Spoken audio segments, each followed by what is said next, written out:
حدیث میں جو آتا ہے نا 73 فرقوں میں سے ایک جنت 72 جہنمی، تو اس حدیث میں فرقے کا نام نہیں بتایا. اگر نام بتایا گیا ہوتا تو سارے وہ نام رکھ لیتے. جیسے جماعت المسلمین نے اپنا نام رکھ لیا نا کہ اللہ نے ہمارا نام مسلم رکھا ہے تو ہمارا نام کیا مسلم، تو اللہ نے تھوڑی رکھا ہے، تم نے تو تمہارے اپنے امیر نے تمہارا نام مسلم رکھا ہے، ٹھیک ہے نا. تو سارے وہ والا نام رکھ لیتے. تو حدیث میں علامت بیان کی گئی ہے تاکہ کسی بھی نام سے ہو علامت سے اندازہ ہوگا کہ یہ جنتی ہے یا جہنم. وہ علامت کیا ہے؟ آپ صلی اللہ علیہ وسلم نے فرمایا. صحابہ نے پوچھا جنتی کون سا ہے؟ تو آپ اگر فرما دیتے کہ وہ دیوبندی جنتی ہیں تو سب اپنا نام کیا رکھ لیتے؟ دیوبندی. آپ صلی اللہ علیہ وسلم فرماتے کہ اہل حدیث جو فرقہ ہوگا وہ جنت، تو ہم بھی مسجد کے باہر بڑے بڑے وہ لگا دیتے، ہم کیا یہاں سے اہل حدیث. آپ صلی اللہ علیہ وسلم فرما دیتے کہ جی وہ بریلوی جنت میں ہوں گے، تو میری پگڑی کا رنگ فوراً سے پہلے چینج ہو جاتا. یہاں نقش پاک کے نشانات ہوتے اور ایک پیلی چادر ہوتی، چپل کا رنگ پیلا ہوتا. صلو علی الحبیب. مزہ آتا کہ نہیں آتا؟ صلو علی الحبیب. تو اگر آپ صلی اللہ علیہ وسلم فرما دیتے وہ شیعہ ہوتے تو یہاں 5 انگلیوں کے نشانات آپ دیکھ رہے ہوتے، ٹھیک ہے نا.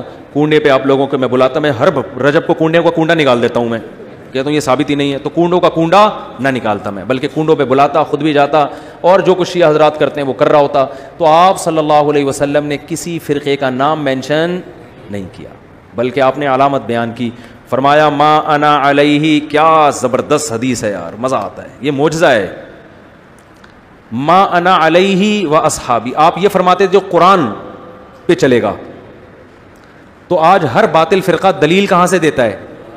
قرآن سے. غامدی صاحب کے جتنے دلائل ہیں آیتیں پڑھیں گے، وہ جہاں حدیث آئیں گی تو وہ فوراً چینج. تو آپ صلی اللہ علیہ وسلم قادیانی بھی قرآن سے نکالتے ہیں، جتنے لوگ ہیں نا، کیونکہ اگر قرآن ہی کو نکال دیں گے پھر تو اسلام کا فرقہ ہی نہیں رہے گا نا، کیونکہ وہ فرقے تو اسلام کے میں مسلم کہیں گے نا اپنے آپ کو، تو مسلم کہنے کے لیے بیس تو رکھنی پڑے گی نا قرآن کی. کیونکہ اگر قرآن ہی کو وہ نکال دیں گے فرقے، پھر تو لوگ کہیں گے ان کا تو اسلام سے کوئی تعلق، پھر تو فرقہ تھوڑی، وہ تو غیر مسلم ہو گیا نا سیدھا سیدھا. یعنی وہ تو جو غیر مسلم جو اپنے آپ کو سیدھا کہتے ہیں ہم غیر مسلم ہیں، ہندو تھوڑی قرآن سے دلیل دے گا. تو اس لیے آپ نے یہ نہیں فرمایا قرآن سے دلائل دیں، فرمایا نہیں ما انا علیہ، جس راستے پر میں ہوں، و اصحابی، اور میرے صحابہ. کیا مطلب؟ قرآن کی وہ تشریح جو حدیث کے اگینسٹ جا رہی ہے اس کو قبول نہیں کرنا. وہ فرقہ جنتی ہے جو قرآن کی وہ تشریح کرے جس پر محمد صلی اللہ علیہ وسلم کا اپنا عمل تھا. پرویزی فرقہ کیا کہتا ہے؟ نماز سے مراد جو قرآن میں آتا ہے نا، نماز سے مراد ہے گیدرنگ، حج سے مراد ہے اینول گیدرنگ، سال میں 1 دفعہ کی گیدرنگ، اور نماز سے مراد ہے دن میں 5 دفعہ آپ کی میٹنگ ہو فلاح و بہبود کے لیے.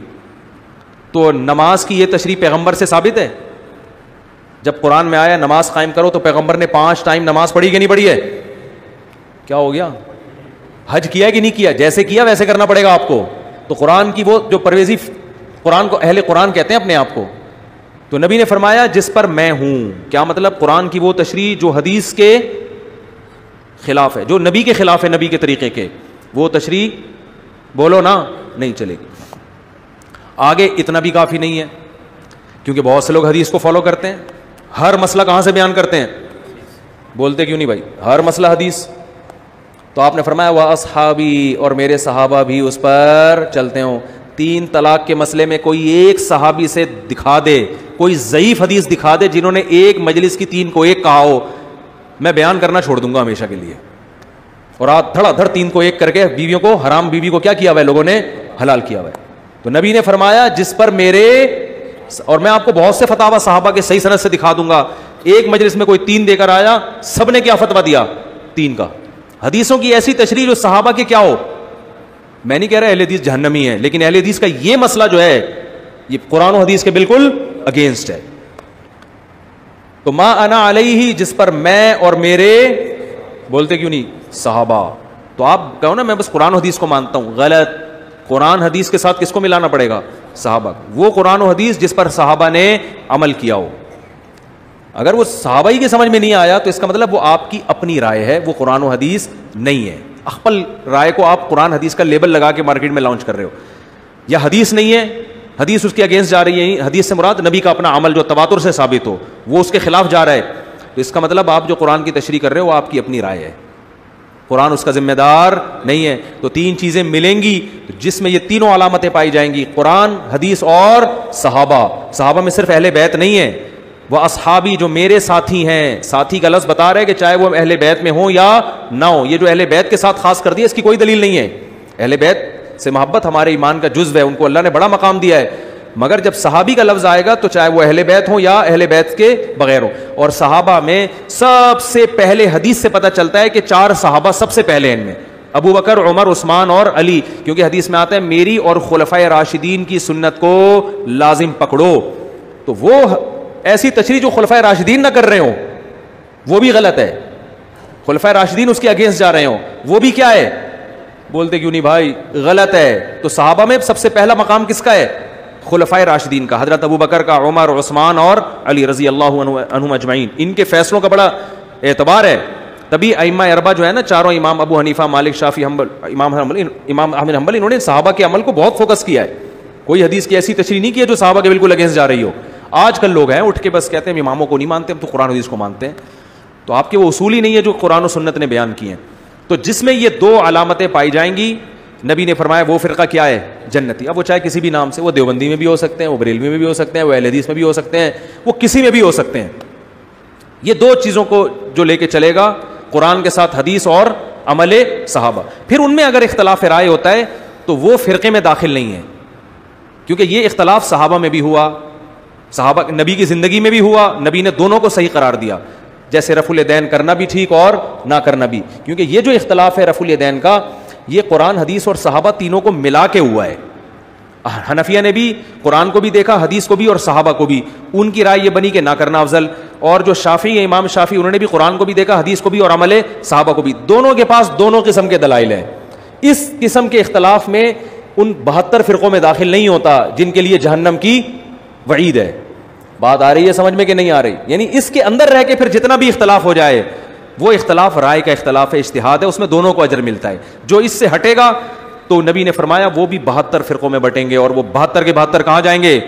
جہنم میں. تو یہ نام نہیں بتایا کہ دیوبندی جائیں گے کہ بریلوی جائیں گے, لہذا کوئی یہ کہتے ہیں کہ دیوبندی جنتی اور باقی سارے جہنمی, وہ بھی غلط ہے. کیونکہ دیوبندی تو بر صغیر میں پائے جاتے ہیں, اور کہاں پائے جاتے ہیں, ٹھیک ہے نا. عربی تو اپنے آپ کو دیوبندی نہیں کہتے, اس کا مطلب مکہ مدینہ تو سارے کہاں گئے جب وہی جہنم میں چلے گئے تو پھر جہاں اسلام آیا تھا. اور کوئی کہتا ہے بریلوی جہنم میں جائیں گے, سوری جنت میں جائیں گے. اگر بریلوی یہ کہتے ہیں تو بریلوی تو اور تھوڑے ہیں مارکیٹ سے بالکل, وہ تو صرف پاکستان اور بنگلہ دیش اور انڈیا میں پائے جاتے ہیں. باقی میں 12 ربیع الاول کو ملیشیا میں تھا, پتہ ہی نہیں چلا تھا کہ 12 ربیع الاول ہے. تو اس لیے علامت بیان کی گئی ہے. ہاں یہ ضرور ہے کہ نبی صلی اللہ علیہ وسلم نے فرمایا کہ جو جنتی فرقہ ہوگا وہ ہمیشہ ہول سیل کے حساب سے رہے گا, وہ 2-4 آدمی نہیں ہوں گے. یہ جن کا خیال تھا ہم ہی جنت میں جائیں گے, باقی سارے کیا کر رہے ہیں؟ جہنم میں. تو وہ ہمیشہ ظاہرین الحق, حق پر غالب رہے گا. وہ بڑی جماعت ہوگی, وہ جو حق جنتی فرقہ ہوگا وہ, بولتے کیوں نہیں بھائی, بڑی جماعت. وہ 4-5 آدمی نہیں ہوں گے, کیونکہ یہ امت گمراہی پہ جمع نہیں ہو سکتی. تو 4-6 لوگ نہیں ہوں گے. تو عقائد جو ہیں, عقائد اور یہ بیسک چیزیں, یہ جن کی بھی چاہے دنیا میں سلفی کے نام سے ہو, اہل حدیث کے نام سے ہو, دیوبندی کے نام سے, اس سے کوئی فرق نہیں پڑتا. جن کے اندر یہ 3 علامتیں پائی جائیں گی وہ کیا ہوں گے؟ جنتی. ہاں پھر نبی نے ان کی کچھ, یہ تو ڈیفینیشن ہے, لیکن کچھ ان کی علامتیں بھی بیان کی ہیں. فرمایا کہ وہ لا یزال طائفۃ من امتی, میری امت کی جو حق جماعت ہوگی نا, ان میں ایک خاص بات ہوگی, لڑتی رہے گی. وہ کیا کرے گی؟ ان عقائد کے حامل لوگ جہاد, بولتے کیوں نہیں بھائی, کرتے رہیں گے. تو آج دیکھ لو دنیا میں جہاد کہاں ہو رہا ہے, کون کر رہا ہے. یعنی ایسا نہیں ہوگا کہ وہ سارے اسلام دشمنوں سے سلو کر کے, بالکل کمپرومائز کر کے ہمیشہ کے لیے بیٹھ جائیں. یہ ہو سکتا ہے وقتی سلو ہو جائے, لیکن ایک فریق ہمیشہ لڑائی کرتا رہے گا. تو آج امت میں جہاد ہو رہا ہے, ہوتا رہے گا ہمیشہ سے. مختلف ملکوں میں لڑائیاں ہو رہی ہیں, حق اور باطل کی جنگیں ہو رہی ہیں. تو یہ ضروری نہیں ہے کہ جو لڑے گا لازمی وہ حق پر ہوگا, یہ نہیں ہے. بعض باطل لوگ بھی لڑ رہے ہوتے ہیں, مطلب یہ کہ جو حق پر ہے ان میں ایک جماعت لڑے گی لازمی. تو وہ ایسا نہیں ہے کہ بالکل ہاتھ پہ ہاتھ دھر کے بیٹھ جائے. تو بہت بڑی علامت کیا ہے؟ سواد اعظم. جو شاذ ہوگا نا امت سے ہٹے گا, وہ کبھی بھی سیدھے راستے پر نہیں ہو سکتا. کیونکہ امت گمراہی پہ, حدیث میں آتا ہے, صحیح حدیث ہے, میری امت گمراہی پہ جمع نہیں ہوگی. تو جو بھی ایسی بات کر رہا ہے نا, کوئی قرآن و سنت کی ایسی تشریح کر رہا ہے جو مارکیٹ میں آپ فرسٹ ٹائم سن رہے ہو, آپ علماء کو یہ سنتے ہوئے نہیں پاتے, تو آپ یہ نہیں کہو گے کہ یہ علماء کی دکانیں بند کر رہا ہے, بلکہ آپ حدیث کی روشنی میں یہ کہو گے یہ اپنی دکان کھول رہا ہے, کیونکہ امت تو گمراہی پہ جمع نہیں ہو سکتی. تو اتنے سارے امت کے صلحاء, محدثین, فقہاء کا جو عقیدہ ہے اور جو ان کی رائے ہے, ان کی تحقیق ہے, آپ اس سے ہٹ کے کوئی نئی تحقیق مارکیٹ میں لاؤ گے, دیوار پہ پھینک دی جائے گی. تبھی میں ہمارے اہل حدیث حضرات جو ہیں, میرے بہت سارے اہل حدیث دوست ہیں جو میرے بیان سنتے ہیں, میں ان سے ایک ریکویسٹ ضرور کرتا ہوں, چلو آپ حنفی نہیں بنتے نہ بنو, لیکن اتنا اہتمام کر لیا کرو کہ ایسا قول جو چاروں فقہ سے باہر ہو, اللہ کا واسطہ یہ کام مت کرو. قرآن و سنت کی ایسی تشریح کرنا جو نہ امام حنیفہ کی سمجھ میں آئی, نہ امام شافعی کی, نہ امام مالک کی, نہ امام احمد کی, ایسی کم از کم اس کا تو خیال کر لو, کیونکہ امت صدیوں تک ان چاروں میں سے کسی ایک کو فالو کرتی آئی ہے. تو اتنی بڑی امت اگر غلط ہو گئی تو یہ تو غیر مسلم, ایک تو حدیث کے بھی خلاف ہے کہ حدیث میں آتے میری امت گمراہی پہ جمع نہیں ہو سکتی, اور دوسری بات یہ ہے کہ غیر مسلم بھی ہنسے گا کہ جب تمہارے جو حکومتیں جن فقہ پہ چلی ہیں صدیوں تک, 1000 سال سے زیادہ یہ چاروں فقہ رائج رہے ہیں اور اس میں حکومت ہوئی ہے, باقاعدہ خلافتیں چلی ہیں, تو جب تمہارے چاروں غلط ہو سکتے ہیں تو اس کا مطلب تمہارا تو اسلامی یتیم ہے. یہ تو سمجھ میں 1400 سال آیا ہی نہیں کسی کو, اب کون سمجھا رہا ہے بیٹھ کے. تو چند مسائل ایسے ہیں ہمارے اہل حدیث بھائیوں کے انتہائی احترام کے ساتھ کہ وہ چاروں فقہ کے خلاف ہیں, جن میں 3 طلاق کو ایک کہنا, یہ چاروں کے خلاف. عورتوں کا مردوں کی طرح نماز پڑھنا, یہ چاروں فقہ کے, بولو بھائی, خلاف ہے. چاروں میں ہے کہ عورت سمٹ کے نماز پڑھے گی, کیونکہ یہ تواتر عملی سے چلا آ رہی ہے مسئلہ. چاروں میں ہے کہ تراویح کم سے کم کتنی ہوتی ہے, بولو 20 رکعتیں ہیں. چاروں میں ہے کہ طلاق اگر معلق کر کے دی جائے تو بھی ہو جاتی ہے, جیسے آپ نے کہا اگر بیوی کو گھر میں داخل ہوئی تو تجھے طلاق ہے. چاروں فقہ میں ہے کہ اگر گھر میں داخل ہوئی تو طلاق ہوگی, قسم کا کفارہ نہیں ہوگا. بعض اہل حدیث کہتے ہیں قسم کا کفارے سے کام چل جائے گا, ایسا نہیں ہے, گھر میں داخل ہوگی تو, اور یہ ریورس نہیں ہو سکتے یہ الفاظ ڈیورس کے. تو اس طرح چند مسائل ایسے ہیں کہ اگر اہل حدیث حضرات اس میں اپنی رائے اجماع امت سے نہ ہٹائیں تو یہ ان کے لیے بھی بہتر ہے, اور امت جو ایک اختلاف, اسی طرح جو ہر قسم کے موضوع پہ مسا کر لینا, کچھ بھی پاؤں پہ چڑھا لیا مسا, یہ بھی نہیں ہوتا. تو کچھ اس کی شرطیں, ہر فقیہ نے کچھ نہ کچھ شرطیں لگائی ہیں موضوع پہ مسے پہ جواز کے لیے, اور لگانے کی وجہ کیا ہے کہ قرآن کہہ رہا ہے کہ پاؤں دھو, تو اس قرآن سے نکلنے کے لیے دلیل مضبوط ہونی چاہیے. وہ جو آپ حدیث پیش کرتے ہیں کہ جوربین پر بھی مسا ہے, اس حدیث کا یہ مفہوم نہیں ہے. حدیث میں خفین کو بھی جورب کہا گیا ہے, کیونکہ عربی زبان میں خفین پر بھی جورب کا اطلاق ہوتا ہے. تو آپ حدیث کی ایسی تشریح کیوں کر رہے ہو جو پوری امت نے نہیں کی؟ تو وہ تو یہ جو پرویزی لوگ ہیں نا, جو منکرین حدیث ہیں, یہ بھی تو قرآن سے کہیں نہ کہیں نکال لیتے ہیں نا. تو بات صرف قرآن و حدیث سے نکالنے کی نہیں ہوتی, قرآن و حدیث کی ایسی تشریح کرنا جو پوری امت سے ہٹ کرو, یہ تشریح قابل اعتبار نہیں ہے. امت کو درمیان میں لانا پڑے گا آپ کو, امت کو سائڈ پہ نہیں رکھ سکتے آپ, کیونکہ امت پہ اعتماد ختم کر دیا تو یہ قرآن پہ اعتماد ختم, کیونکہ ہو سکتا ہے امت نے قرآن ہی غلط پہنچایا ہو. آپ کہہ سکتے نہیں قرآن کی حفاظت کا تو اللہ نے وعدہ کیا, تو یہ کس نے کہا؟ یہ بھی تو امت نہیں بتایا نا کہ یہ والی آیت بھی قرآن میں ہے کہ جس میں آتا ہے. تو اجماع امت اس امت میں بہت بڑی دلیل ہے, کیونکہ یہ امت گمراہی پہ جمع نہیں ہو سکتی. وجہ کیا ہے کہ نیا نبی نہیں آ سکتا. اب یہ امت من حیث الامہ معصوم ہے, کیونکہ پہلی امتیں گمراہی پہ جمع ہوتی تھی, نیا پیغمبر آتا تھا. اب نیا پیغمبر نہیں آئے گا. اب امت اگر گمراہی پہ جمع ہو گئی تو قرآن پہ بھی اعتماد ختم, بخاری پہ بھی, مسلم پہ بھی, سب کتابوں پہ اعتماد کیا ہو جائے گا؟ ختم. کہ یار ان سے اگر یہاں غلطی ہوئی ہے تو ہو سکتا ہے قرآن نقل کرنے میں غلطی ہوئی ہو. تو ہمیں ہمارے نبی نے پہلے ہی بتا دیا بھائی امت میں 2-4 لوگ تو غلط ہو سکتے ہیں, پوری امت غلط ہو جائے یہ میری امت میں ایسا اللہ ہونے نہیں دے گا. تو صدیوں سے جو مسائل اتفاقی چلے آ رہے ہیں نا, تو ان کو کم از کم اتفاقی رہنے دیا جائے. اور ہمارے کسی اہل حدیث بھائی کو ان مسائل میں اگر وہ سمجھتے ہیں کہ نہیں قرآن و حدیث کی دلیل مضبوط ہے, عورت کو چاہیے مردوں کی طرح نماز پڑھے, 3 طلاقیں 1 ہوتی ہیں, تراویح 20 کے بجائے 8 رکعتیں ہوتی ہیں, یہ اجماعی مسائل میں وہ جہاں بھی کوئی بڑے عالم ہوں تو میں بیٹھنے کے لیے تیار ہوں. لائیو کیمرہ چلا دیں, میں ان سے اس میں قرآن و سنت کی روشنی میں ڈسکشن کروں گا. کتنی بڑی بات کر دی میں نے. آپ کہتے نہیں ہم تو قرآن حدیث کو مانیں گے, اماموں کو نہیں مانیں گے, تو چلو قرآن حدیث ہی پہ بات ہوگی. میں بیٹھوں گا آپ کے سامنے, لائیو کیمرہ چلے گا اور ہم لائیو چلائیں گے, لوگ دیکھیں گے کہ دلائل کی دنیا میں چاروں اماموں کا مذہب مضبوط ہے یا آپ کی رائے. 8 رکعت تراویح میں میں ثابت کروں گا کہ یہ صحابہ کا مسلک بولو بھائی نہیں ہے. 3 طلاقوں میں ثابت کروں گا کہ قرآن و سنت سے 3 ثابت ہوتی ہیں. خواتین اور مردوں کی نمازوں میں جو سمٹنے کا مسئلہ ہے وہ بھی میں ثابت کروں گا. بات آ رہی ہے سمجھ میں؟